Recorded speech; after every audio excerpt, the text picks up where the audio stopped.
নমস্কার, আমি ডক্টর বৈশালী রয়। এই ভিডিওতে আজকে কিছু কথা বলবো যাদের খুব ঘাম হয় এবং ঘামের দুর্গন্ধ অনেক সময় আমাদের একটা এম্বারেসিং সিচুয়েশানে ফেলে। তো তাদের কিভাবে তারা সেই ঝামেলা বা অসুবিধা থেকে কিছুটা রেহাই পেতে পারেন, সেই জন্য কিছু টিপস।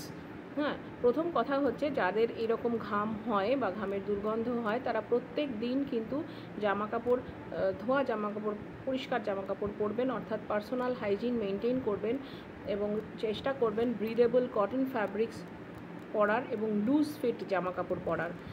প্রত্যেক দিন চেষ্টা করবেন দুবার করে স্নান করার এবং অ্যান্টিব্যাকটেরিয়াল সোপ দিয়ে স্নান করবেন। যাদের ওজন বেশি আছে ওজন কন্ট্রোল করবেন। যাদের স্ট্রেস খুব বেশি তারা চেষ্টা করবেন যোগা, প্রাণায়াম এগুলো করার। প্রচুর পরিমাণে জল খাবেন, খুব তেল ঝাল মশলার খাবারটা অ্যাভয়েড করবেন।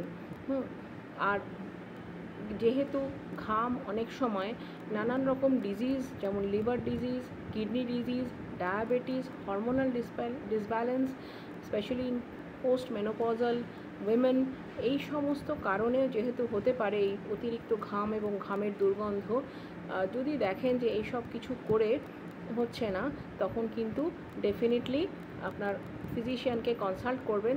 এর থেকে হয়তো কোনো হিডেন ডিজিজ বেরিয়ে আসতে পারে। সর্বোপরি যখন বাইরে বেরোচ্ছেন তখন কিন্তু ডিওডোরেন্টস বা অ্যান্টিপারস্পিরেন্টস ইউজ করতে পারেন সাময়িক এই সমস্যা থেকে রেহাই পাওয়ার জন্য। Thank you.